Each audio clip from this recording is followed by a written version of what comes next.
ശശികലയെ പോലുള്ള ആളുകൾ, RV ബാബുവിനെ പോലുള്ള ആളുകൾ, സുഗതനെ പോലുള്ള ആളുകൾ, പ്രതീഷ് വിശ്വനാഥനെ പോലുള്ള ആളുകളൊക്കെ സംഘപരിവാറിന് വേണ്ടി ചെയ്യുന്ന കാര്യങ്ങൾ തന്നെയാണ് വെള്ളാപ്പള്ളി നടേശനും PC ജോർജും ഒക്കെ കേരളത്തിൽ ചെയ്തുകൊണ്ടിരിക്കുന്നത്.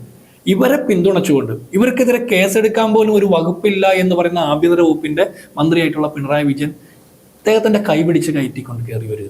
നവോത്ഥാനമാണ് കേരളത്തിൽ നടക്കുന്നത്. നവോത്ഥാനത്തിൽ നിന്ന് നരബലിയിലേക്ക് പോകുന്നത് പിണറായി വിജയൻ ഭരിക്കുന്ന കാലത്താണ്. നരബലി നടത്തിയത് ഒരു CPM കാരനാണ്, എളന്തൂർ നരബലി. അപ്പോൾ ഹൈക്കു കവിതകളൊക്കെ എഴുതുന്ന ആളായിരുന്നു. അയാളാണ് രാത്രിയുടെ മറവിൽ നരബലി നടത്തി നവോത്ഥാന മതിലിൽ പങ്കെടുത്ത ആളാണ്. ആ നവോത്ഥാന മതിലിൽ പങ്കെടുക്കുന്നു. അപ്പൊ ഞാൻ പറയുന്നത് പിണറായി വിജയൻ ഒരുപാട് ആദർശങ്ങൾ പറയുന്നുണ്ട്.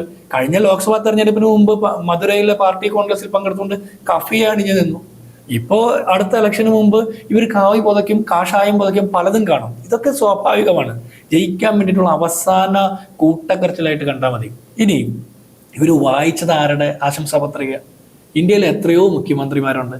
ഇന്ത്യ മുന്നണിയിൽ തന്നെ എത്രയോ മുഖ്യമന്ത്രിമാരുണ്ട് അല്ലെ? തെലങ്കാനയിൽ കോൺഗ്രസിന്റെ മുഖ്യമന്ത്രി, കർണാടകയിൽ കോൺഗ്രസിന്റെ മുഖ്യമന്ത്രി, അപ്പുറത്ത് നമ്മൾ ജാർഖണ്ഡിലെ ഇന്ത്യ മുന്നണിയുടെ മുഖ്യമന്ത്രി, അതുപോലെ ഈ തമിഴ്നാട് മുഖ്യമന്ത്രിയുണ്ട്. ഇങ്ങനെ ഇന്ത്യയിൽ എത്രയോ ഇന്ത്യ മുന്നണിയുടെ മുഖ്യമന്ത്രിമാരുണ്ട്. പഞ്ചാബിൽ ആം ആദ്മി പാർട്ടിയുടെ മുഖ്യമന്ത്രിയുണ്ട് അല്ലേ? അപ്പോ ഹിമാചൽ പ്രദേശിൽ കോൺഗ്രസ് മുഖ്യമന്ത്രിയുണ്ട്. മറ്റൊരു മുഖ്യമന്ത്രിയുടെയും ആശംസാ പത്രിക അഭിമാനത്തോടെ വായിക്കാത്ത ദേവസ്വം ബോർഡ് മന്ത്രി VN വാസവൻ. ഈ VN വാസവൻ യോഗി ആദിത്യനാഥിന്റെ ആശംസാ പത്രിക വായിക്കുന്നത് നമ്മൾ കണ്ടില്ലേ? അത് കൊടുക്കുന്ന സന്ദേശം എന്താ? ഞാൻ കുറേ കാലങ്ങളായി പറയുന്ന ഒരു കാര്യമുണ്ട്.